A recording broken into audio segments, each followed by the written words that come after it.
2 Corinthians 4 verse 5. Yes, that's the fight right there. In a world full of self-promotion, Jesus must stay front and center, not us. The heart of the message is this: stay focused on the gospel above all else. Every biblical prophecy, every narrative, every law points to Jesus and the cross. And Paul is held up as the example of that kind of focus. Not ourselves, not our image, not our platform, but Christ and his crucifixion. And look at the contrast. The world pushes self-interest, pride, and ego, but Jesus showed a different way. A way of humility, sacrifice, and service. That means you do not live to make yourself the main character. You have been made righteous, reconciled to God, and given eternal life. So you can lay down pride and serve others without needing the applause. Your job is to lift Christ up and plant the seed of the gospel. So when culture shouts, "Look at me," you answer, "Look at Jesus." That is the path. That is the power. That is the message that saves souls and keeps your heart clean before God. Sapagkat hindi kami nagtataguyod ng aming sarili, kundi si Kristo Jesus ang Panginoon, at kami inyong mga lingkod dahil kay Jesus. 2 Korinto 4, versikulo 5 kay JV. 2 Korinto 4, versikulo 5. Yan ang lamang niya. Sa isang mundong puno ng sariling pagpapakilala, si Jesus ang dapat manatili sa gitna. Hindi tayo Ang puso ng mensahe ay ito, manatiling nakatuon sa Ebanghelyo. higit sa lahat.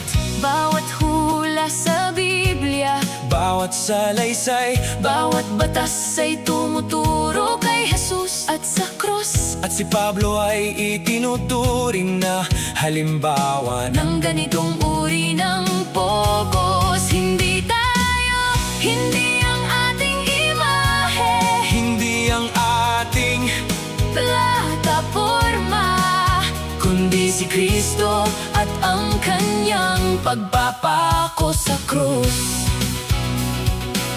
at tingnan ng kaibahan, May tinutulak ng mundo, ang pansariling interes. kayabangan at ego.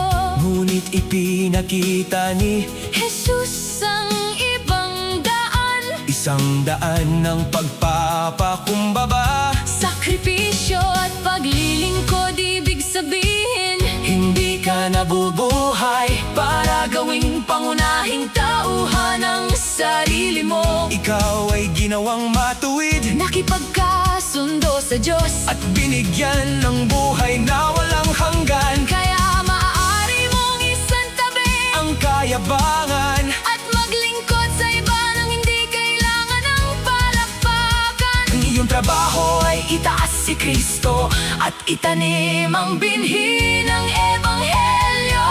kaya kapag sumisigaw ang kultura, Tumingin ka sa akin, sagutin mo, tumingin ka kay Jesus. Yan ang daan, yan ang kapangyarihan, yan ang mensahe na nagliligtas ng mga kaluluwa at nagpapanatiling malinis ang iyong puso sa harap ng Diyos.